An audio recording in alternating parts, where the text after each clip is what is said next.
up your volume.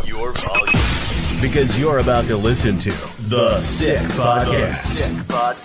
With Tony Marinaro. 55 seconds left in the penalty, a minute and 27 seconds left in regulation time. Boston 4, Montreal 3. Lafleur coming out rather gingerly on the right side. He gives it into Lemaire, back to Lafleur. Oh! The sickest Montreal Canadiens podcast.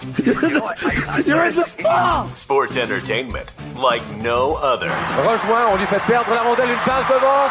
Et c'est le dégagement et ce sera la victoire des Canadiens. Coupe Stanley pour les Canadiens, le 23e de l'histoire. You found the dogs! John, you found the dogs! He found the dogs! And all together, they worked a young team to the top.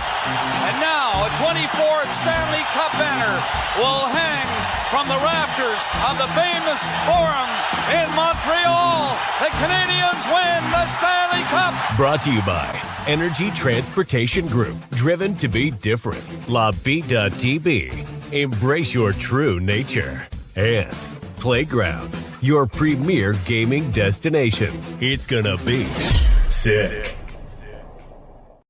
Good Friday evening, everyone, and welcome to the Sick Podcast. I am Matt Ohayon, your usual Friday host, even though in the text messages that we exchange, Sammy and Agnello love to say that I never work and that I take every week off and that I never do anything. I can't really say much because I'll be off the next 2 weeks after this episode. But so they got me there. But hey, I am your usual Friday host, whether you like it or not. Welcome, everyone. Let's take care of some business. The Sick Podcast brought to you by Energy Transportation Group. Energy Transportation Group is a leading full-service logistics provider serving all of North America, driven to be different. We're also brought to you by La Bitte TB Beer, brewed in Quebec and a winner of a dozen international awards. La Bitte TB offers quality microbrewery beers made with premium ingredients for everyone's taste. La Bitte at TB, embrace your true nature. And by, of course, Playground. Discover a world of luxury at Playground.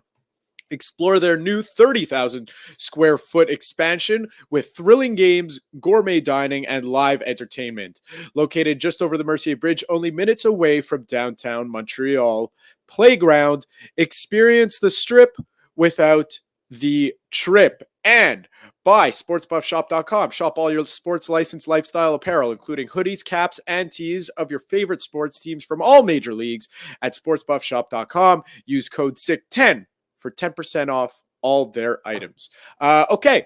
So last week it was all sunshine and daisies for the Canadiens because while they were losing, at least the top line was getting points, as Stu and I discussed last week. And fast forward a week, I mean, kind of not so sunshine and daisies. Well, it's sunshine outside in Montreal these days, but it's not great for the Canadiens, especially since a certain tweet came out last week that had everybody worried. And then, hey, I guess maybe there was something to it. So let's talk about all these things with my usual Friday guest, Stu Cowan of the Montreal Gazette. Stu, how are we doing? I'm doing great. How are you? I'm doing fine. I don't need a therapy day. I don't know if you do, but I don't. I think we could all use a therapy day once in a while. Once in a while. But hey, I mean, I guess today is my therapy day, was my therapy day because I was off to work today. So because I get every second Friday off. So maybe it was my therapy day. But last Sunday, or was it Monday, the tweet came out from the Canadiens that Slavkovsky, Cole Caulfield, and Nick Suzuki all will not be practicing because they were in need of a therapy day.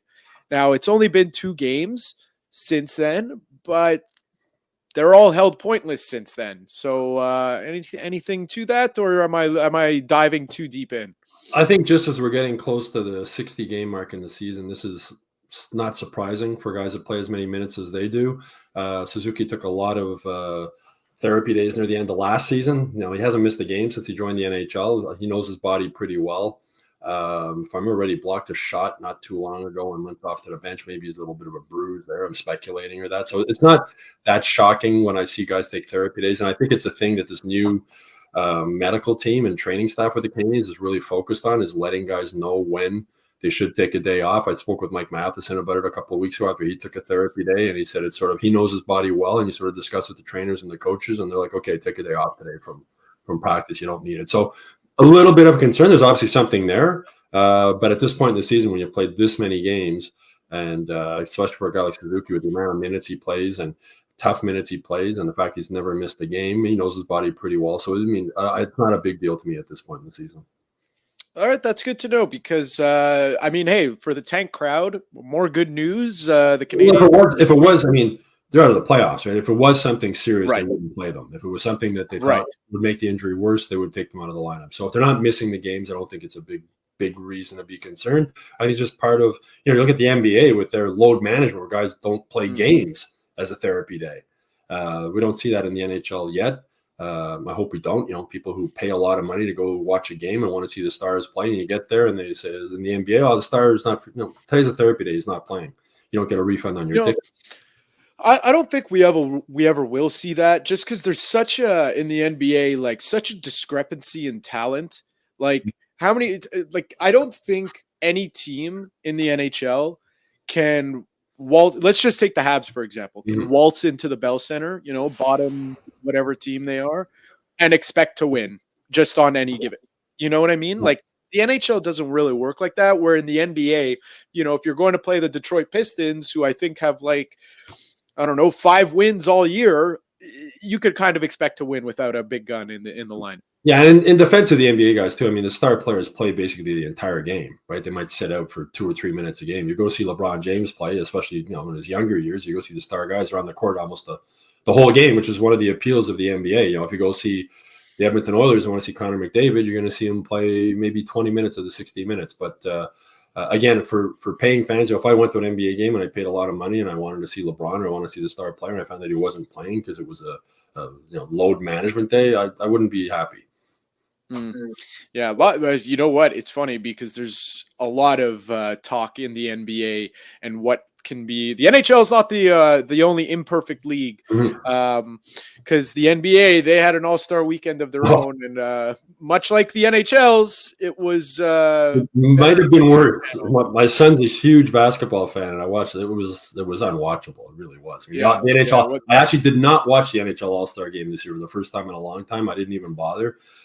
Same with the skills competition. I didn't even bother watching it. It's become unwatchable. But the little bit of the NBA that I did watch was pretty bad. You know what I will say about the NHL, and good on them, and same thing with the NFL, because it's just all-star games across the board are just. I feel like we're in a post and. We're past the need of an all-star game at this point. Well, baseball is the only good all-star game because it's not a contact sport, right? So guys are right against batters. So the baseball all-star game is always fun to watch, but that's it. So at least the NHL and the NFL, they changed their format. And, they used to play a 5-on-5 full hockey game in the NHL. The NFL, they used to play a full contact football game. Obviously, no one would tackle. The NHL changed to 3-on-3. The NFL changed to flag football. I don't know what you could do in the NBA, but it's funny because they have the in-season tournament to incentivize players to play during the year. Yeah. And now they're talking about, they added money to the in-season tournament. And now they're talking about, do we need to give bonuses for all-star game? And it's like, come on, these guys make $33 million. You don't need the extra $500,000. No. And even like the slam dunk competition, which used to be huge, right? Now it's almost cool not to go in it, right? The guys, who is this dude? Well, the dunks this year, I mean, we used to see, I remember when I was a kid, now I'm sounding old, I saw Dwight Howard, the nets, I think, in the NBA are about 10 feet tall. Yeah. And Dwight Howard dunked from a little past the foul shot line on a 12-foot net. That was Superman. That was Michael Jordan when he took off. Michael Jordan when he took off from the free throw line. That famous picture, his head's like above the rim when he's halfway towards the net. That used to be the dunk competition. Now we have people jumping over people who are sitting on chairs. Anyways, back to the Canadians. good week for the tank crowd because the Canadians are on a 4-game losing streak. Yep. It started against the Rangers, where kind of a bad, not the greatest performance, entertaining game though. But I really liked the game against Washington. Well, I liked the game against last night too, but I liked the game against Washington because, after the game, we saw some emotion. We saw players specifically who was under the spotlight with Slavkovsky being pissed off that they lost, and I really liked that. Yep, and he was dropping F-bombs. I wasn't in that scrum. I was talking with Jake Allen at the time. But the guys were in. He was upset, and that's good. I mean, they carry these guys. I mean, the thing with the Canadians now is that for the tank fans, this is great, right? The more games they lose, and I imagine Kent Hughes will probably get rid of a couple more guys by the trade deadline. They'll be even worse. So that's good news for them moving forward. But I mean, I remember years ago when Guy Lafleur said the Canadians were a team with 4 fourth lines, and at the time he was pretty much right. That was like 6 years ago. Now they have one number 1 line and 3 fourth lines.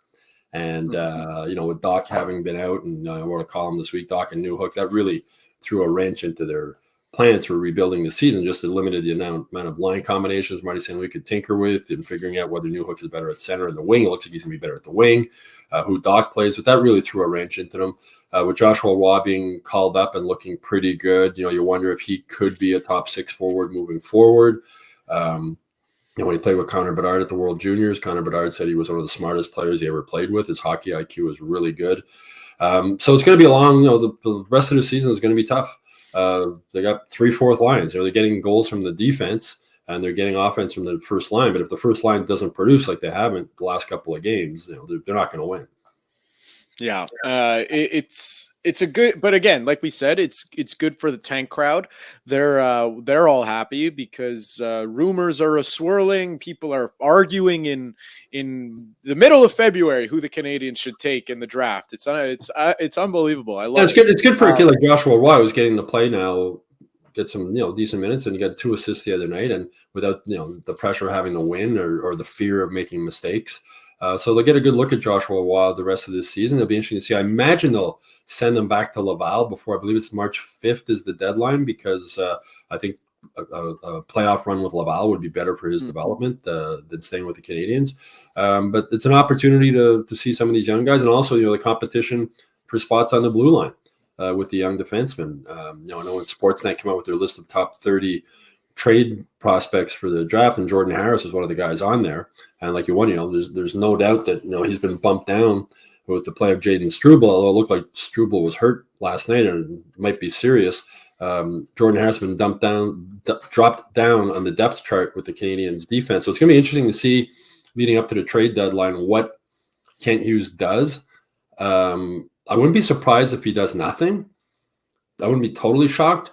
He might be looking more towards the offseason to make these moves. He even mentioned that with the 3 goalie system. Like he'd like to make a trade at the deadline to get the 2 goalies. But if there's not a deal there that he likes, he's willing to go the rest of the season with 3 goalies. And then during the summer, see if there's maybe some kind of a package deal where he could include Jake Allen and sort of settle that goaltending situation moving forward. Yeah, the more I think about it, and you mentioned his name in Jordan Harris, the more I've thought about it, the more I think that Kent Hughes will, I mean, in my head, in my formulation, he might have something else in his head. He probably does. But in my head, it really makes sense to move a defenseman or 2 because, you have to deal with waivers if you want to send some guys down. And frankly, if they want to bring up Lane Hudson, if they want to bring Hudson when his contract, they need space. Logan Mayo, Reinbacher, they got lots of young defense coming up. And I mean, I like Jordan Harris, one of the nicest kids I've ever met, inside or outside of hockey. But Jaden Struble came in, and Jaden Struble's a better player than him. And, Arbor Jacki brings an element that we saw 2 games ago there when, the Sheriff was back. I mean, that's the way Arbor Jacki needs to play. Physical, tough, not taking penalties, confident, moving the puck. We've seen a different Arbor Jacki the last couple of games. He brings an element different than what Jordan Harris has, and Struble sort of does what Harris does with a little bit more physicality. So that's why he's sort of dropped down the depth chart. And I wouldn't be shocked. I can understand why Jordan Harris was on that list. And I wouldn't be shocked if he's moved either at the trade deadline or this summer as some kind of a package deal, because I'm almost certain Kent Hughes is going to move that second first-round pick he has and package it with something else and pull another sort of Kirby Doc, Alex Newhook move and try and get a forward who can provide some offense, because this team, as I said, they have 3/4 lines basically right now. They need a lot more talent up front if this rebuild is going to succeed moving forward. I agree, and for the fans clamoring that they should wait it out with what they have, because there is a contingency of fans out there like that. Kirby Doc is not the difference between this team being a potent offensive team or not. It's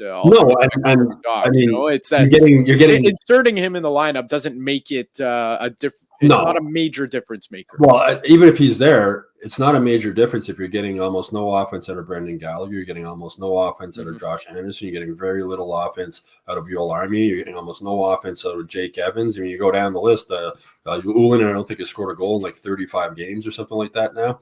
There's just too many guys, too many forwards on the Canadiens who can't score. And guys like, Brendan Gallagher was $6.5 million. And Josh Anderson, $5.5 million, whatever it is. I mean, they're paid a lot of money, and you're not getting any offense out of them. And in a salary cap world, that really hurts.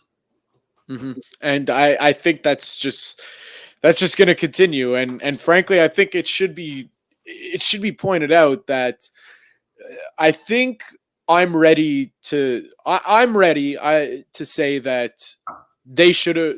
I mean, hindsight is obviously 2020, but they should have moved on from Josh Anderson when they had the chance last season. And I said last season, no. I said keep him. Yeah. Even earlier this season when he came back and was struggling, I said he's going to finish the season with 20 goals. He's too good of a player not to get 20 goals. And I don't know what's happened. I don't know if that long stretch he went at the beginning of the season played with his head. But there's games now you don't notice him. I mean, he used to get like a breakaway every game, it seemed, or two. He'd miss most of the time, but he got them. Like, you don't see the breakaways now either. He's not as physical as he was. There's something, I don't know what, like, it's hard to explain what's happened to Josh Anderson. And last season, when a lot of people, you might have been one of them saying, they should trade him. And I was like, no, because if you trade him, you're going to be trying to find another guy like him. But now, I mean, you're basically stuck with him at this point. I can't see other teams knocking down the door to get him. And if they do, you're going to want the Canadiens to eat a big chunk of that salary. So I think it's just a case with Josh Anderson and with Brendan Gallagher. You just got to hope they can find their game. I mean, you hope Josh Anderson can come back and be that 20-goal scorer again. Brendan Gallagher, I don't think he'll ever be a 30-goal scorer again. Can he be a 15-goal scorer? The thing with Gallagher that I always like and admire, the work ethic's always there. Its compete level's always there. But age and injuries look like they've just caught up to him. Like the game, he can't keep up the way he used to keep up. And, he's minus 23. He's among the worst plus minuses for those, in the NHL. He's not scoring. He was demoted to the fourth line for a few games at $6.5 million. And I've said this before, and I'll say it again. Brendan Gallagher has earned every single dollar the Canadiens will ever pay him. He was underpaid when he was a 30-goal scorer. He's overpaid now. But when a guy's working and competing as hard as he can and the results aren't there, I'm not going to be critical of the guy the way a talented guy who's not competing and isn't producing. So for Brendan Gallagher, the compete level is always there. He's a prideful player. I wrote a column this week. He's obviously not happy being on the fourth line. You don't want him to be happy, but he's still a good teammate. He's still a leader in the room. And I think at this point with Brendan Gallagher, the buyout penalty to buy him out now is pretty steep. I think you just hang on to him. You hope that he can regain some offense. And the other thing in his defense, as he said, he played really well earlier this season when he was on the line with Monahan and Pearson, that veteran line. Remember when Marty put and people are like, what's he doing? Then he had 5 goals in his first 14 games or something like that, playing on that line. And we're all talking about how great, Brendan Gallagher's back and he looks great. But he just hasn't found that fit. And I wrote a column this week saying, when Marc Bergevin let Philip Danault get away, he almost lost 2 players because Gallagher and Danault were so good together. And he hasn't found that center apart from when he played with Monahan and Pearson. Obviously, Monahan's gone now. So it's going to be interesting to see if they can find like some line that might work with Brendan Gallagher to get him going. It used to be when a line wasn't working, you put Brendan Gallagher on it and he got that line going. Those days for Brendan Gallagher are gone. Now he needs guys to help him. I'd love to see Brendan Gallagher do well. As I said, there's so much to like about Brendan Gallagher, even now, the compete level and everything else. But it just seems like, age and the way he played for so many years, he's paying a price for it now. And, that contract Mark Bergevin gave him rewarded him for all those 30-goal seasons and everything he did, and, playing through broken jaws and everything else and mangled fingers. And that contract, he deserved to be rewarded for it. The problem was the length of the contract is really what's going to come back and bite the Canadians. Yeah, it's after this season, still have him and Josh Anderson still have three more after this year. And I really like one thing that you're dealing in is that you're the way you're speaking right now is I hope a lot of fans pick up on this, is that you're not saying, where can the Canadians, you're well grounded in the fact that the Canadians are stuck with him and Josh Anderson. Yeah, there's no moving them. There's no moving you're them. Not moving them. And as I said, you just got to figure out they're going to be, moving forward. Josh Anderson is going to be an expensive third line winger, and Brendan Gallagher is probably going to be an expensive fourth line winger, maybe getting bumped up to the third line once in a while. It's but other teams around the league is that just about every team has contracts that they wish they could get out from, right? But the Canadians, that's two with the Canadians. Again, Josh Anderson, younger. Again, I think that when he wasn't scoring earlier this season, he was playing well. He just couldn't score. Remember, sticks were breaking when he had an open net. He was hitting posts. He was missing breakaways, like he unfortunately does a lot. But recently, the breakaways aren't there. He's not getting the chances. And I really wonder if what he went through mentally earlier in the season is still taking a toll on him. He's just not the player that he was last season. And I'm not 100% certain he can't get back to being that player. I don't think he's playing through an injury or anything like that. There's no therapy days or whatever going on. And I know he had been out for a little while earlier this season. But it's hard for me to explain what's happening with Josh Anderson right now, because last season I was like, keep him. I mean, he's a valuable guy, and when you lose him, you're going to be looking to try and find another one. This is probably a tough indictment on Josh Anderson, but I'm going to say it anyways, which is, and this is why it's tough, is because I just looked up his age, and he's only going to be 30 in May. This is what we're seeing, what would have happened if we're seeing Josh Anderson if the Canadians held on to Jeff Petrie for one more year. Well, yeah. This is what we're seeing. We're seeing it right now. This is what happens. In today's NHL, it's like 30, 31 is the age where some guys get old real quick. Like, the game is so fast now. And especially, a guy like Petrie played a ton of minutes. A guy like Brendan Gallagher played a hard minutes. The game gets a little bit quicker every year, right? Every year, guy gets younger. The talented players are better. They're faster. They're quicker. So as the game gets faster every year, if you get that little step slower, you add those two things together, and it's not a good combination. And that's sort of like Brendan Gallagher. Brendan Gallagher at the end of every shift, when he was at his best, he'd get to the bench and he looked like he was going to die, right? He had given everything he had, every single shift. He'd get to the bench, he looked like he's going to die. He'd have his rest, he'd get back out there, and he'd do the same thing again, 100%. Now, it looks like he's almost going to die 10 seconds left in the shift. You know what I mean? Like, he's out of gas before the shift is over, as opposed to before. Like, the tank would go empty and he'd get to the bench and it would fill, and it would empty and fill. But now the tank's emptying a little quicker, and I think, or it's just going to half. Or it's not. The game has gotten faster, and you got to remember, he broke his ankle twice last year. His hands have been mangled. He's had, Brendan Gallagher, as an old man, is going to get up every morning and it's going to hurt everywhere. Right? He's going to feel it. And that's why, again, like, I can't be overly critical about Brendan Gallagher, because the reason he's broken down the way he has is because of the way he played. He could have put in a half-ass effort some nights and saved his body and maybe be a little bit better now. That's just not. It's not Brendan Gallagher, and it's not him now. I mean, he's still giving everything he's got, but he just doesn't have what he used to have. And Father Time's undefeated, and he's looking like another example of that. And moving forward, the Canadians are going to be, again, if he's an overpaid third or fourth liner, you put him on the fourth line, he's going to work his butt off and do what he can do, and you're not expecting a ton of goals from him then.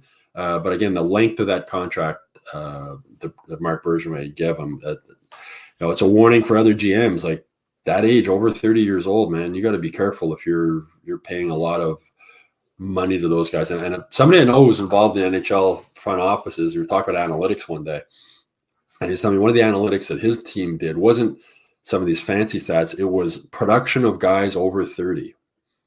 That was an analytics that his team really looked into heavily, figuring out like what are guys, let's compare analytics from guys 27, 28, 29, and then 30, 31, 32. And he said they got, he didn't divulge the results of everything they had, but he said it was really interesting what they came up with. And I think that's the thing with analytics moving forward. So much of it is what's happening, like time and zone or all these things. But I think it's important moving forward for teams, analytics, like how at what age do these guys really drop off and as an average, and then take it from there. I mean, Sidney Crosby is obviously an exception. There's rare guys. Yeah. But in general, it seems to look at Alex Ovechkin. I mean, this year he's got on a little bit of a roll again, but he got old fast. And that it's really a thing in the NHL now. As I said, as the game gets a little bit quicker every year, and you get a little bit slower. Scott Gomez. Remember when Scott Gomez came to the Canadians? Like there's a guy, he got old like in 1 year, right? That moved to the outside where you would beat the defense. You couldn't beat him anymore, and that was it. He was done. And as I said, the game keeps getting faster, and if you're getting a little bit slower, it's hard to play.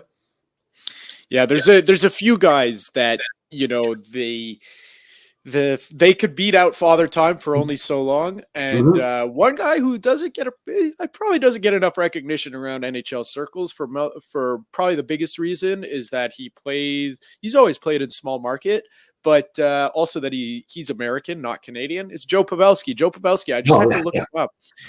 I remember there was 1 year where everyone thought this guy, it was done. It was over for him. Yeah. It may have been his first year in Dallas. He played 67 games, 14 goals. Then, fast forward, he's back to his 25 goal pace every year. And he put up 77 points last season. And he's on, he has 48 points this season. So he's another one. 39 years old, just looking at you, right? 2019-20 with Dallas, 14 goals. Since then, 25, 27, 28, and 20 this year and 58. 39 years old. He was one of Cole Caulfield's heroes, another fellow Wisconsin guy. And he was I remember when he was on San Jose and I was a kid, because obviously as a kid, all is of San Jose is Patrick Marleau and Joe Thornton, maybe Jonathan Chicho for 1 year. But really what I knew Joe Pavelski for, I remember every time, because it was also just when they introduced the shootout. Every time they would put this guy on screen, it's Joe Pavelski shootout record this season, 6 for 7, 8 for 10. Unbelievable. It's crazy. Yeah, and that's you look at him, and that's another reason, like Josh Anderson, maybe next year you can bounce back and be that consistent 25 goal scorer. He's only 29 years old. Off year for him this year. But Pavelski, that's one guy who he won't beat Father Time, but he's going to go 15 rounds. He'll go the distance. It'll be by decision if he has anything to say about it. Exactly. It'll be but you know what? To go back to Josh Anderson, maybe it could be because last year, while the production wasn't what everyone expected. Everyone expected 30 goals from Josh Anderson, and that's just not who he was anymore after having those shoulder surgeries. But he had 21 goals last year, and 19 the year before that. He's not 30 yet. There's got to be juice left, and maybe you're right. Maybe it is just an off season and it's getting more amplified, because I remember last year at the end of the season, we were talking about Josh Anderson. We were saying good on him. There was nobody in the lineup. It was basically him and Nick Suzuki, and both of them came to work every day, showed up on the ice, and were producing. Yep. His career high goals is 27. If he scored on half of his breakaways, he'd score 30 goals. If you're scoring half these breakaways this year, you'd have 15 goals now. But again, to me, the concerning thing is we're not seeing those breakaways now. We haven't, it's been a while since you've seen them happen. You used to get at least one, sometimes two a game. And we're not seeing that as much now. And to me, that's more of a concern than the fact that he's not scoring. Because as I said earlier in the season, he was playing really well. The puck just wasn't going in for him. So on the positive note of last night, and, just to say one more thing, because it was on my mind when we were talking about him, Brendan Gallagher, like last night when they forget if it was the first or second goal by the Penguins, but they had scored the goal and then they just zoomed in on Brendan Gallagher and he looked wiped. Yeah. He was done.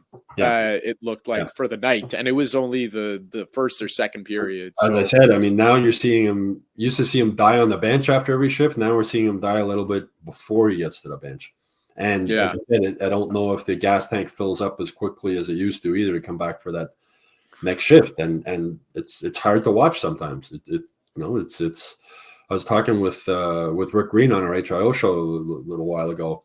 And, Rick obviously played in the NHL for a long time. And he said it's a horrible feeling when you're playing and you realize I can't do this anymore. Like it's slipping away. And every professional athlete who's ever played feels it.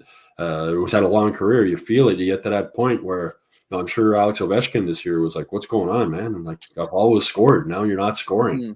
I mentioned Scott Gomez before, and so many athletes. It's got to be a real, and as Rick Green said, got to be a really difficult thing when your whole life has been hockey since you were a little boy, and you've been one of the best at it, obviously, because you made it to the NHL, and then all of a sudden you just can't keep up anymore, right? It's got to be, and you're realizing the end's coming, and nothing.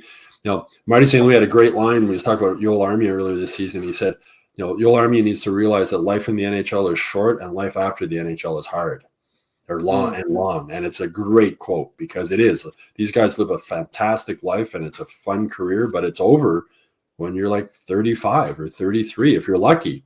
And, most people in their business, whatever you're doing at 33, 35, your careers are starting to take off, right? You're starting to find your groove and where you might be and what the future might hold. These guys, it's over. And nothing they'll do in the rest of their life will have the same thrill, excitement. There's nothing else you do where 20,000 fans cheer you every night, or everywhere you go, you ask for autographs. And that's what it's got to be a really tough feeling when you feel it slipping away. And with Brendan Gallagher being put on the fourth line, that's when you're like, man, you've gone from a first line 30 goal scorer to a fourth line guy making $6.5 million a year. Yeah, there is one thing because it's one athlete does it. Well, actually, a couple now do it. One in the NHL that I know of, at least, in Mika Zibanejad, but Shaquille O'Neal. People my age know him as DJ Diesel these days, and he said it himself. He goes, "I DJ because nothing gives me the feeling like going out for a game 7, like DJing a festival. And that's only one person rather than everyone, the fans cheering for a team. So it's tough. You see it, guys, former players who made millions and millions. Marty St. Louis. Marty St. Louis doesn't need money. And he was asked actually when the Kings were in Philadelphia, one of the reporters said, there's only 2 Hall of Fame players who are now coaching the NHL, him and Patrick Roy. Why do you think that is? And he said, the commitment. It's a 24/7 job, 7 days a week. You got $50 million in the bank. I'd rather go play golf, go for dinner, go to the beach, go whatever, do that. But for a lot of guys, it's like Marty St. Louis, nothing like this is the closest he'll get to what he experienced as a player. And you'll see it with assistant coach. You'll see former baseball players who made $50 million and then they're coaching or managing like a Class A team. And you're like, why? The lifestyle, right? They're used to being on the road and with their buddies and in a hotel and going out for dinner. And there's no other job that gives you that. And that's why I think, you see so many of these guys, like a Kirk Muller, for example. I mean, Kirk Muller is still an assistant coach in the NHL. He didn't play when the money was what it was today, but he made good money. But he's still, it's a lifestyle, right? They love the lifestyle. And it's a really hard thing to give up. I know one of the former Habs, I was talking with him and after he retired and, so it was maybe 6 months later, I said, how's it going? And he said, it's tough. He said, like, I was miserable. Like, my wife was mad, like, what's wrong with you type of thing. And it's hard to give up. It's a hard lifestyle to give up. Well, it's also, they're conditioned to that lifestyle. Most players, at least, since they're 16, 15 years old in junior hockey, probably even before that. Yeah, and life is scheduled for them. It's like, be at the rink at this time, the bus leaves at this time, planes at this time. Their whole life is scheduled for them. They don't need to plan anything, right? Everything, and usually their wives take care of the planning at home. So they just get up in the morning. Got to be at practice at 10, morning skate. Okay, nap from 2 to 3. Game, okay, we got the flight at this time. Like everything's scheduled for you. Your life is planned out for you. And then all of a sudden it ends. You got a lot of money, but you got a lot of time, and you're young. What am I going to do now? Patrick Roy had that great quote when he came back to coach the Ramparts again. And he said, I played golf every day for 2 years, and I got sick of golf. I got bored. Came back and coached the junior hockey team. Yeah, I mean, and it's funny because I have this conversation all the time with be it with my family members, uncle, mom, whoever it may be. I go, "You think I'm ready to retire?" I think I'm ready to retire, and they go, "You're gonna get bored," and I go, "I don't think I will." And they're, "No, I know you will." Yeah, I'm at an age. I mean, a lot of my former colleagues. Pat Hickey retired this year. I've seen a lot of guys retire. And if you like what you do, if you hate your job, I mean, you want to retire. But if you enjoy what you do, I love what I do. I'm not in a rush to retire. But I've seen a lot of people retire, and you have more free time and less money, right? And that's not a good combination. But then I've spoken with hockey players and friends I know who have a lot of money, and they say it's not just money. Like, you need a reason to get up in the morning. You need something to do. Like Patrick Roy said, playing golf every day. Some people. I have a good friend of mine retired. He plays golf 7 days a week in the summer, and he is the happiest guy in the world. He absolutely loves it. It's all he wants to do is play golf. Great for him. But for other people, you need to get up in the morning and have a purpose, right? You have something to do. You have something that excites you, that you want to do. Some people might be happy sitting on the couch all day watching Netflix. Good for them. But I know for me personally, the reason I'm not in a rush to retire is that I'd get bored. Like, I have 2 weeks or 3 weeks vacation in the summer, and I'll play golf. I'll do a bunch of stuff. But by the end of the 3 weeks, I'm looking to do something again. That's me. That's the thing. That's the thing. I feel the same way. It's the same time. I felt the same thing after, every time when I was younger, going on these 2-3 week trips to Europe, and I'm having the time of my life. I'm seeing amazing things, and then, let's say it's a 14-day trip. Day 11 rolls around, day 12, and I'm kind of ready to go back home. I'm kind of ready now. If you hate your job, I mean, I've been fortunate. I've never hated my job, but if you're someone who hates your job, I imagine you're counting down the days until you retire.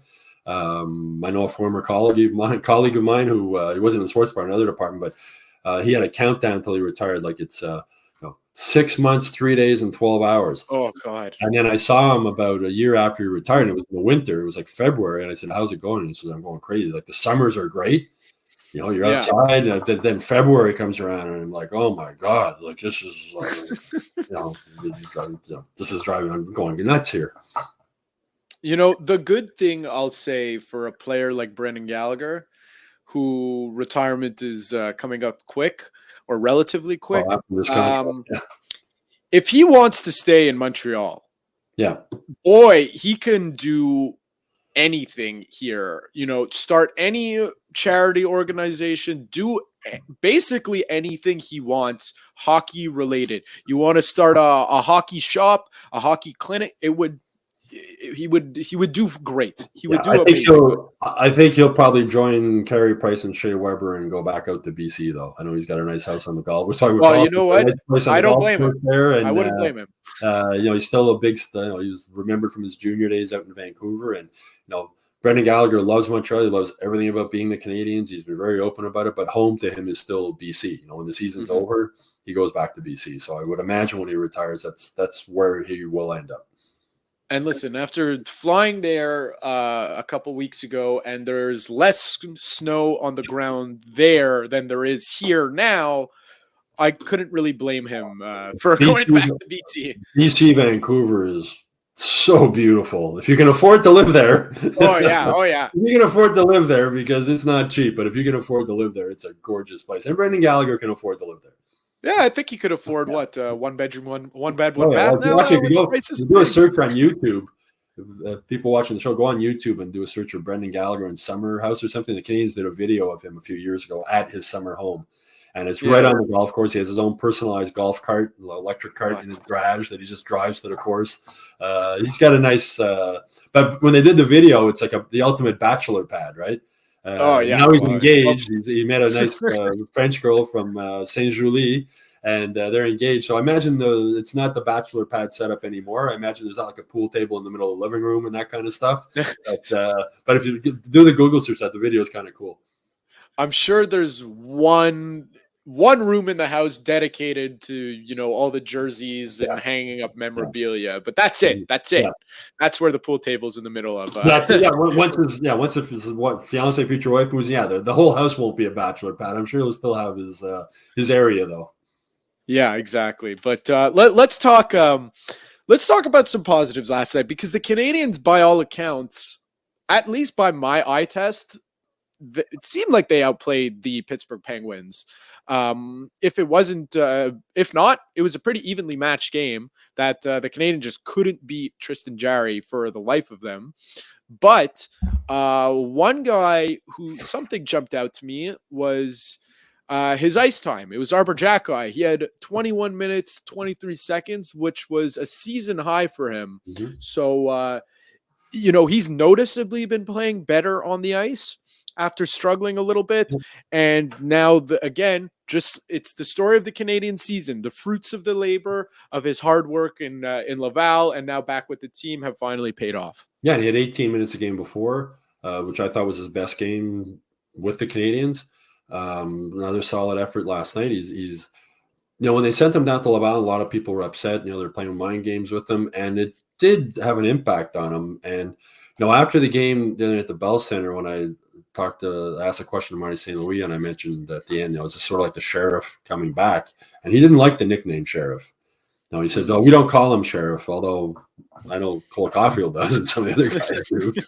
But I think one of the reasons they sent the Canadians down, I might have said this on a previous podcast with you, is I think the shine on the sheriff badge was getting a little too bright too quick for Arber Xhekaj, and they needed to take some of that shine off and say, don't take for granted that you're here. If you're not going to work the way we want you to work and do the things we want you to do, you're going to go down to Laval and you're going to learn what it's like to be in the AHL, and you're probably going to appreciate it more when you come back up. And I think that message went through loud and clear. And he's come back. He was a little bit hesitant at first, and that's got to be a blow to your confidence. I mean, he is called the sheriff. You walk around town, people love Arber Xhekaj the way they love Chris Nyland, the way they love John Ferguson, the way the city loves the tough guys who can play. And Arber Xhekaj was in that role. And he had a little bit of he came back, you could tell he was struggling with his confidence. He wasn't sure exactly what he was supposed to do, but now we're seeing that he's got the message like physical, tough, don't take dumb penalties. You don't have to fight, but you can still be an imposing figure out there. He's got that bomb from the point. I mean, his shot, that's underrated. Like that, how big a part of that his game is. He's such a big, strong guy. He can really blast it. And those 2 goals he scored, he almost scored again last night against Pittsburgh. But I think it was a little bit of a wake up call that they thought he needed. And now we're seeing the fruits of that. Now we're seeing him coming back and going, okay, and when I was speaking with him a couple of weeks ago, he says, I know I got to be like the first guy on the ice at practice. I got to be the first guy in the gym. I got to do that. You got to do that little extra. And talking with Michael Pezzetta after Xhekaj was sent down, they're good friends. And Pezzetta told me about when he was sent down to the East Coast Hockey League a few years ago when he'd been playing with Laval. And he says, you get down there and there's 2 ways you can go. Either you mope and you hate it, or you figure, I'm not staying here. And at the time, Pezzetta told me, he says, I knew I could play in the AHL at that time. I wasn't 100% certain I could play in the NHL, but I knew I did not want in the ECHL. I'm too good to be in the ECHL. And he says, I put my head down and he says, I gave that 5 or 10% extra that I thought I was giving. I thought I always was, but then you realize maybe I wasn't, I do have that extra 5 or 10%. And he did that in the East Coast League, and he didn't stay there too long. He got called back up, and he continued that, and now he's at the NHL. So he told Arber that story when Arber went down. You might have thought you were giving 100%, but maybe you weren't. I know I wasn't, even though I thought I was. And I think that's what Xhekaj realized, that he thought he was giving 100%. He thought he was doing everything, and then you realize, no, I'm not. I got another 5, 10, 15% that I can give. And that was a really strong message for the Canadians to send to him. He got it loud and clear. he came back up. He took one game where he took a couple of bad penalties. He actually apologized to the coaching staff the next day for doing it. He realized he had screwed up. And now with the last couple of games, we're seeing him not taking those penalties, right? Still being a physical presence, still saying you're not going to run my teammate, but not going over that line where he's hurting his team and ending up in the penalty box. It's great to see.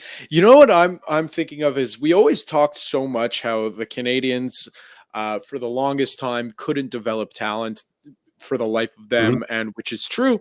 Now it kind of feels like because it kind of felt like then that it was the same thing over and over again. It was just you're not producing, we're going to drop you down the lineup, and if you're not good enough, if you're not producing still, we're going to put you back, and it's all on you. The Canadians now seemingly are treating their players as individuals, catering to their individual needs. Like they're not going to, they're not going to treat everyone the same way in the sense of, okay, Arbor Jacki, we sent you down to Laval. Okay, that's going to work for player X, Y, or Z. It's what we needed to do for him, and it worked for him. It's what they dealt with Slavkovsky in their own way, and it just feels like every player is getting their own not special treatment, but personalized treatment, and it's for a purpose, and they're treating them as such, and it's working out. Some guys need a pat in the back, and some guys need a kick in the butt, and some guys need both. And I think Arbor Jacki was a guy who needed both. I mean, they've allowed the young guys to play with more freedom and not being terrified of making them, make one mistake, you're not going to play again, you're going to sit on the bench, you're going to go to Laval or whatever.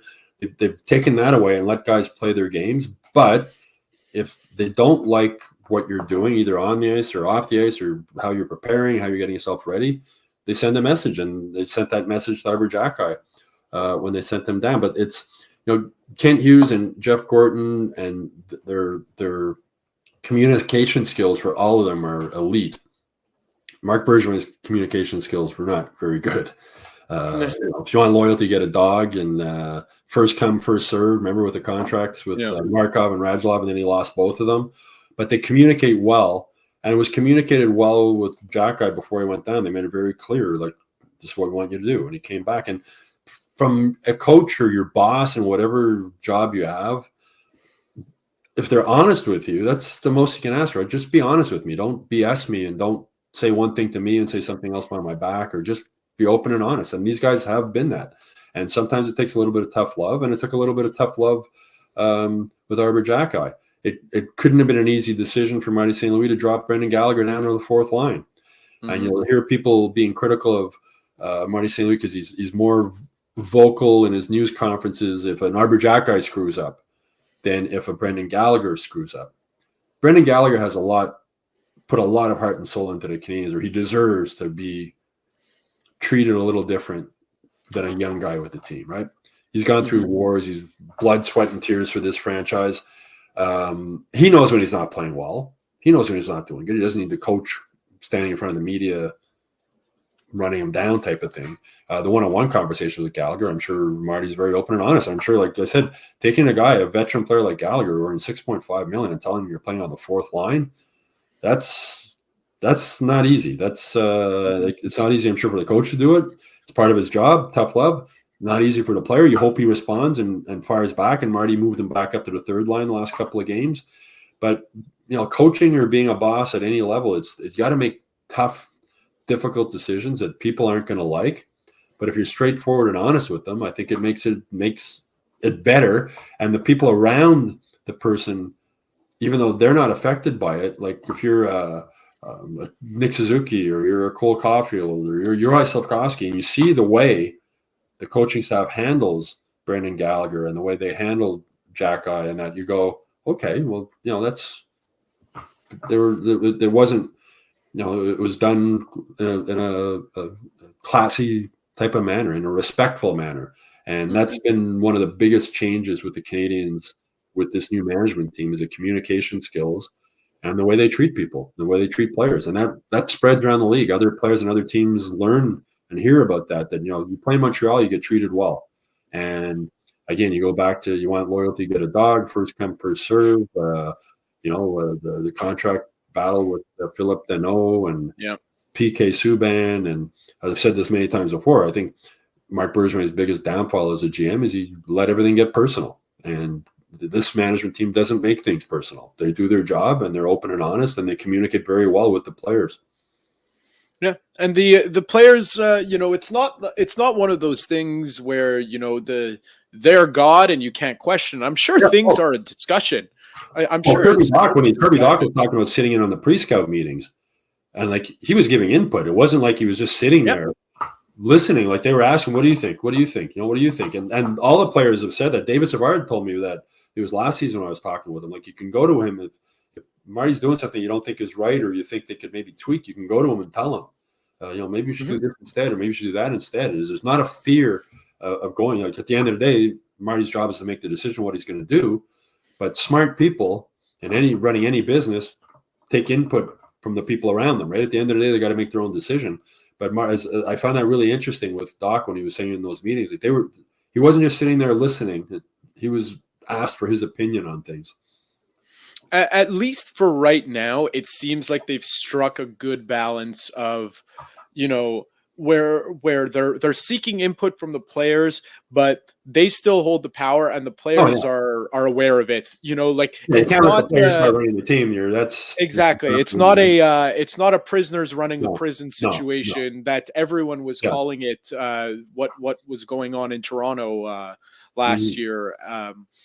So that's not the case, but it'll be interesting when I always say it. It's interesting when the Canadians start needing to improve, or they do start improving, when Martin St. Louis has to make tougher decisions. Because right now his tough decisions, they're tough, but they're within the scope of his team.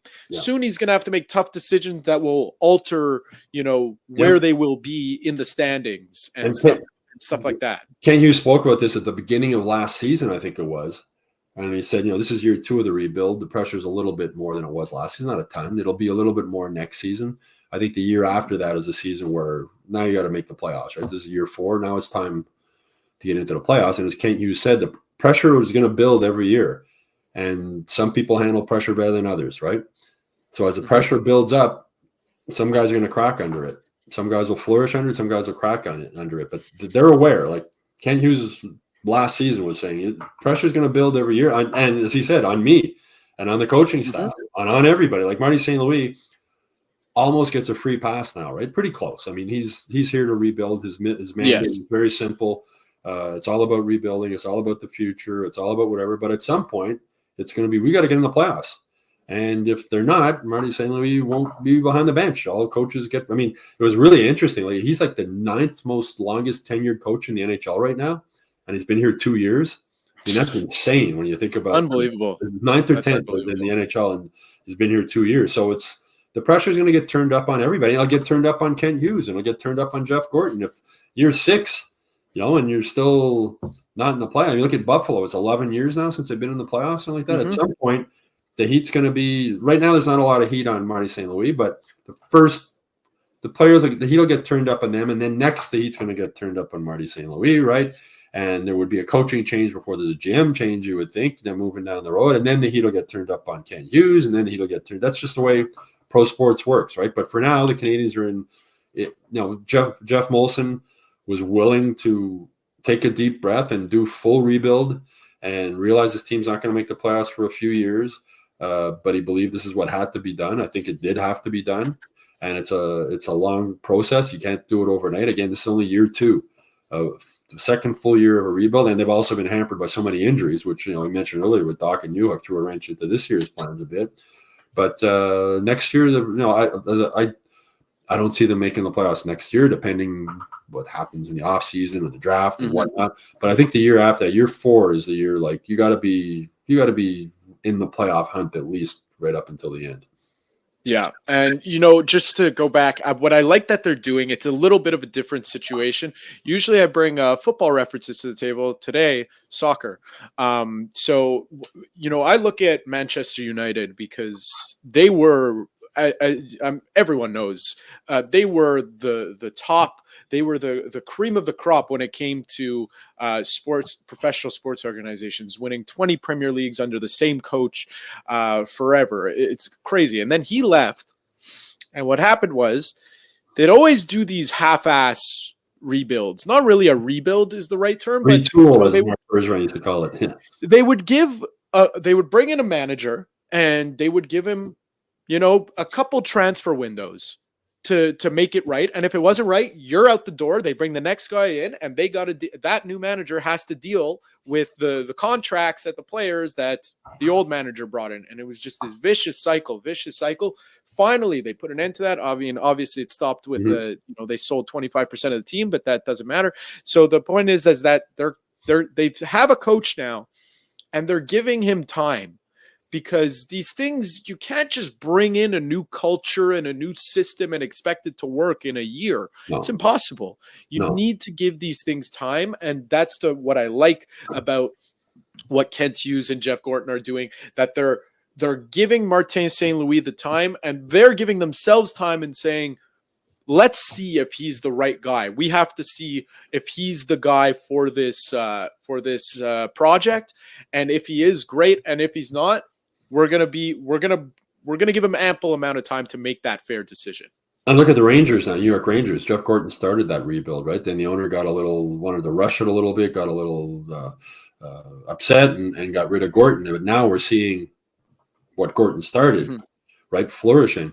And they have a solid plan. I've mentioned, they talk about that 5-year plan, but the 5-year plan makes sense. You can see what they're doing. They're trying to accumulate as many players, 25 and under, as they can, and have them all blossom and come up together and all be ready to be at their best 3 years down the road or whatever. Now, when they're all 26, 27, you throw in a couple of veterans. You have your Mike Mathesons, a couple of veteran guys to fill it out. You might sell Brendan Gallagher around as a fourth liner, as a veteran guy to help out. But that's the way you got to build. And the plan's there. And, they're loaded with young defensemen now. They're desperate for some offense up front. I mean, that's, it's been so long since this team. That's why everybody's talking about Trevor Zegras and the possibility of him ending up here. Gorton and Hughes are aware of that. And, so they got Kirby Dach in a trade 2 years ago. They got Newhook last year. I expect them to add another young forward this year through some kind of a trade at the draft or during the offseason. And you keep accumulating those young, talented guys in that age group. And that's one of the reasons, Kent Hughes, one of the reasons he prefers like a Kirby Dach or an Alex Newhook over that first round pick is they're already a known commodity in ways. Yeah. They're further along in their development. So that's a way to sort of speed up the rebuild a little bit, because we keep every year adding an 18-year-old, an 18-year-old, an 18-year-old, an 18-year-old. It's hard to – it's going to take longer, right? It's going to be a slower process. So they're patient with the rebuild, but moves like that that's how they're trying to make it move a little quicker, by getting a Kirby Dach who's already got NHL experience, is already further along in his development. Alex Newhook further along in his development. So you can see the plan. Look at the way Juraj Slafkovsky has blossomed this year. Earlier in the year, I wrote a column saying he's got to go to the AHL. He can't play. He's not ready for the NHL. He looks ready now, and that's credit to the development staff. He made a really nice pass last night. Adam Nicholas is sort of the guy in the background. We see him at practice all the time, but he's not on the bench. You don't see him if you're a fan watching the game on TV. He's up in the box with Hughes and Gorton. But he's worked with Slafkovsky. He's always working with Slafkovsky and always talking with Slafkovsky and always sending him video. And he's such a positive guy when you're around him. He's like a guy who's always had 5 cups of coffee in him. He's just so pumped up. Nobody.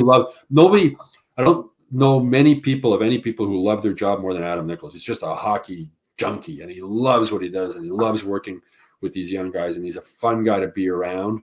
You can see Marty St. Louis gets a lot of the credit for what's happened with Slafkovsky, but Nicholas deserves some credit too, and the rest of the staff around him. He's well surrounded, which wasn't the case before with Canadiens prospects. They didn't have an Adam Nicholas on the ice working with them all the time, a director of hockey development. They didn't even have that position.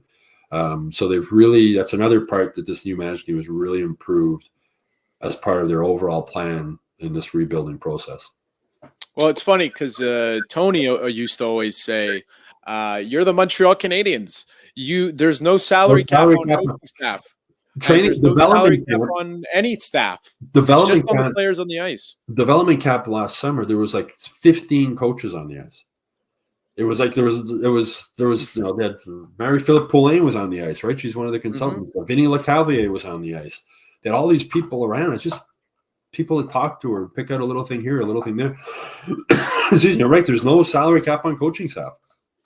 You used to say it all the time. Why don't the Canadians have the best scouting team? Yep. Why don't they have the best assistant coaches? Why don't they have the best? Because there's no salary cap, and you are the Montreal Canadiens. You're the third most valuable franchise in the NHL. You're worth well over $1 billion, $2 billion, I think now. There's no excuse. Since these guys came in, they built an analytics department. They've redone the medical staff and the training staff. It used to just be, two guys were basically Frankie Bouillon and Rob Ramage, the only two guys that really dealing with development. They got Paul Byron there now also. Like, what a great hire that was to have working with young guys. They're well surrounded. Like, they're spending money where they're, okay, you can only spend X amount of dollars on salary. Spend money elsewhere to make yourself better. And they have a private chef now, Canadians, who cooks all the meals for the players. Little things like that. There's no salary cap. Go out and do those things. Excuse me. It's just about making yourself a desirable. First of all, for coaching staff, you need to have coaching staff. Yes. You need to have the adequate coaching staff. But for stuff like the chef and other luxuries, that's stuff that brings you into the Premier League. That while obviously money will attract talent, to a team, but. What would you rather? Like, you're in Montreal. The winters here are brutal. Yeah. To go the extra mile and to say, hey, we're gonna have a private chef cook you every single meal you want for your family or wherever you come to the rink. It goes a long way. I don't know what a private chef costs, but it's not $6 million a year, I'm sure. Yeah, up in the bucket for what the Canadians, as you say, $1 billion business. But like, the guys show up now on practice. They show up at Brossard. They have their place upstairs. There's a guy making you breakfast there, and then you finish, and you see after the games, you see the guys leaving with their, it looks like almost an Uber Eats takeout bag. With food. They're, like, these guys are fed.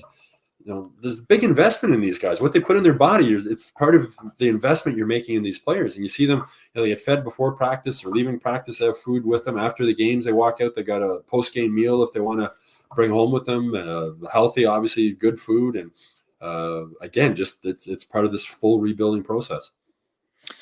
So, speaking of the rebuilding process, the next big date for the rebuild is coming up quick, 2 weeks away, March 8th, the NHL trade deadline. So, listen, I think that one or two more players will be moved out because they want to sign those college free agents, or if they want to bring Lane Hudson from Boston University over to directly to Montreal. You got to have space on the team. Yeah, I'd be shocked if Lane Hudson doesn't play before the end of the season, because Ken Hughes has already said he wants to sign him after his university season ends, and I'm sure part of that signing will be to burn up the first year of the entry-level deal and have him play a few games this season. And play a few games, and there's no pressure, right? They're of course. End of the season, especially when other teams that have already solidified their playoff spots, that's when they start to see Montreal, Arizona, Chicago, San Jose on the schedule, and they start to take the foot off the gas a little bit. Yeah, and just give Lane Hudson a little taste. And he's a college kid too. So like, he hasn't played preseason games, right? They're not allowed to play. He hasn't. He's been at development camps. He hasn't been through a full training camp and played at the Bell Center and experienced everything that comes with that. So he'll get a chance to do that. So March 8th is that date. I will be back the week after March 8th. So, Stu, until then, thank you very much. As you always join me almost every Friday. Yeah, enjoy your time off. Thank you, Stu. And I'm Matt Ohayon. Like I said, I'll be off the next 2 weeks. I'll be in Boston next weekend and then New York the weekend after that. It must be nice to be me. All right. Thank you very much for listening. Tony's back on Monday. We'll catch you then. And that's a wrap. Hope you don't miss us too much until next time. Follow the Sick Podcast with Tony Marinaro on YouTube, Instagram, Facebook, Google Play, and Apple Podcasts. The Sick Podcast is brought to you by Energy Transportation Group, driven to be different. La Vida.tv, embrace your true nature. And Playground, your premier gaming destination.